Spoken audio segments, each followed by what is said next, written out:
The stone corridors of the Crimson Keep reeked of blood and misery.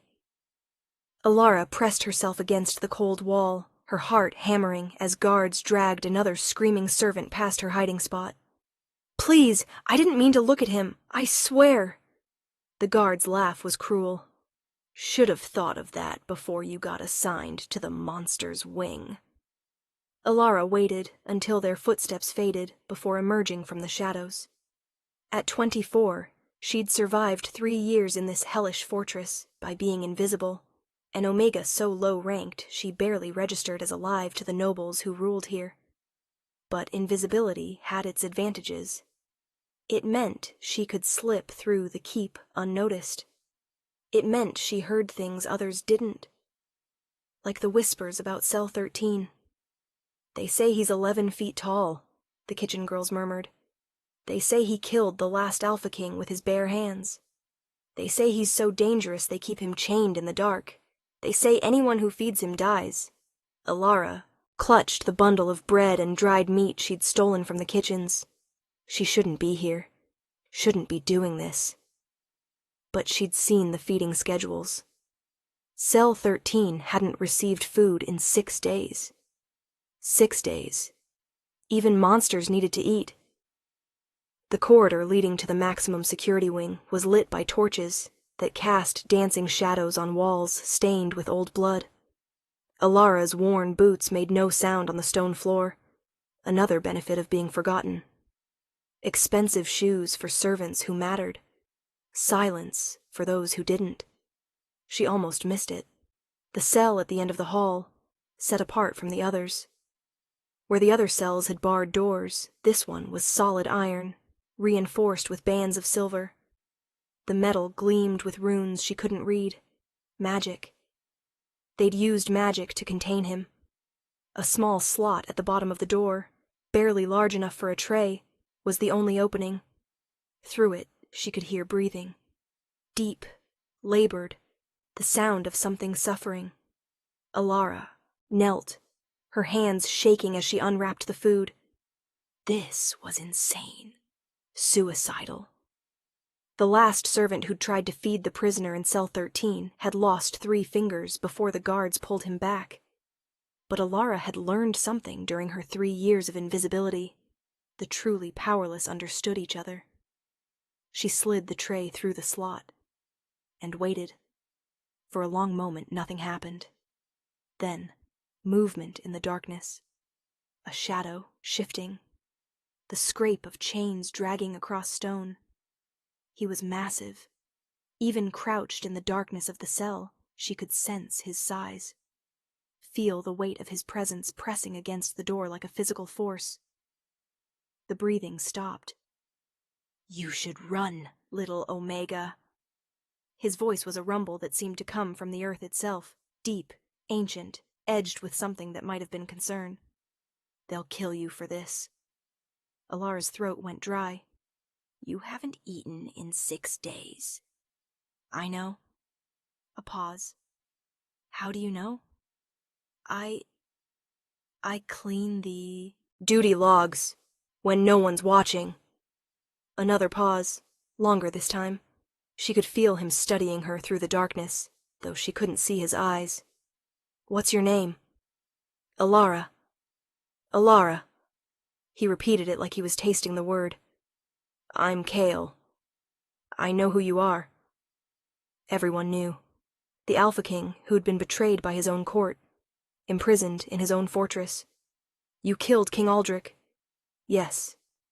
No shame, no justification, just acknowledgement. "They say you're a monster." "They're not wrong." The chains rattled as he moved closer to the door. "So why are you here?" Alara looked at the tray of food, untouched. "Because they're starving you, and that's not justice. That's cruelty." Silence. Then slowly she heard him reach for the tray.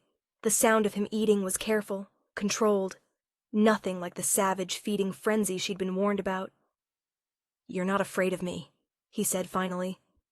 "I'm terrified," Alara admitted. "But fear is a poor reason to let someone starve." Something that might have been a laugh, or perhaps a growl, rumbled through the door. Brave little Omega. Foolish, but brave. Will you, she hesitated, will you hurt me? If I come back?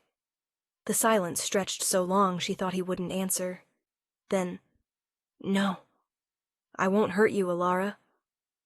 His voice dropped to something almost gentle. You're the first person in 3 years who's shown me kindness.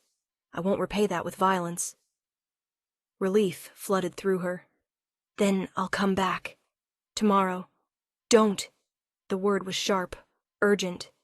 They'll catch you eventually, and when they do, they'll make an example of you. Then I'll be careful. Ilara. But she was already standing, already moving back down the corridor before her courage could fail. Behind the iron door, Cale pressed his massive hand against the cold metal, feeling the lingering warmth where she'd knelt. In 3 years of captivity, no one had shown him kindness. No one had looked at him and seen anything but a monster to be destroyed. Until now. Until her. And something dark and possessive stirred in his chest. Something that recognized her on a level deeper than reason. The mate bond, dormant for centuries, suddenly roaring to life. Mine, his alpha instincts snarled. She's mine. Kyle closed his eyes, his massive frame trembling with the effort of restraining himself. He'd promised not to hurt her, but he hadn't promised to let her go. Because now that she'd fed him, now that she'd shown him compassion in this hell, he would never, ever let her walk away. Alara returned the next night, and the night after, and the night after that. Each time she brought what food she could steal. Each time Kel was waiting. They talked through the iron door, whispered conversations in the darkness while the keep slept above them. He told her about his life before, about the betrayal that had led to his imprisonment. She told him about growing up as an orphaned Omega, about the casual cruelties of a world that saw her as worthless. You're not worthless, Cale said one night, his voice carrying absolute conviction. You're the bravest person I've ever met. I'm just bringing you food. You're risking your life, every night, for someone everyone says is a monster. A pause. That's not just brave, that's extraordinary. Alara felt her cheeks heat in the darkness. You're not a monster. You haven't seen me yet. I don't need to see you to know you. Her voice was soft. Monsters don't thank me for bread. Monsters don't ask how my day was. Monsters don't... She trailed off. Don't what? Don't sound sad when they think I might stop coming. The chains rattled, a restless sound. I am sad. These visits are the only thing keeping me sane. Something in his voice made her chest ache. Kyle, what did they do to you? Besides imprison me? A bitter laugh. They keep me in darkness, chain me so I can barely move. The silver in the manacles burns my skin. They want me to break, to beg, to prove I'm the monster they say I am. But you won't. No, I won't give them the satisfaction. A pause. Though I'll admit, Alara, having you here makes it bearable. Almost worth it, just to hear your voice. Her breath caught. There was something in his tone, something that felt like more than gratitude. Cale. I know what you're going to say, he interrupted, that we barely know each other, that this is foolish, that I'm a prisoner, and you're... He made a frustrated sound. But I can't help it. You're in my head, Alara. In my blood. The bond... He stopped abruptly. Bond? Nothing. Forget I said anything. But Alara's heart was racing now. She'd heard whispers of mate bonds, the way alphas sometimes recognized their perfect match. The all-consuming pull that defied logic. Kyle, she said carefully. What bond? Silence, then roughly. The kind that means I'm yours, whether you want me or not. The words hung between them like a confession. Ilara didn't know what to say. Part of her wanted to run. The sensible part that knew this was dangerous, impossible. But the other part, the part that had been drawn to this cell night after night, understood perfectly. "I should go," she whispered. "Elara, wait." But she was already gone, fleeing down the corridor with her heart pounding and her mind reeling. Behind the door, Cale slumped against the wall, cursing himself. Too much. Too soon. He'd frightened her with the truth of what she meant to him. But it didn't matter, because now that the bond had awakened, there was no going back. She was his, and he would move heaven and earth to claim her. 3 days later, Elara hadn't returned. Kyle counted each hour, each minute. The darkness that had always been his prison now felt suffocating in a way it never had before. She wasn't coming back. He'd scared her away with his possessive madness. Then, on the 4th night, he heard it. Footsteps. Rushing. Frantic.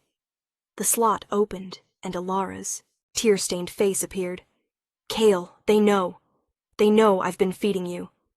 Ice flooded his veins. "Run. Now." "I can't. They've locked down the keep. They're searching for me." Her voice broke. "I'm sorry. I was careful, I swear, but someone saw. Elara, listen to me."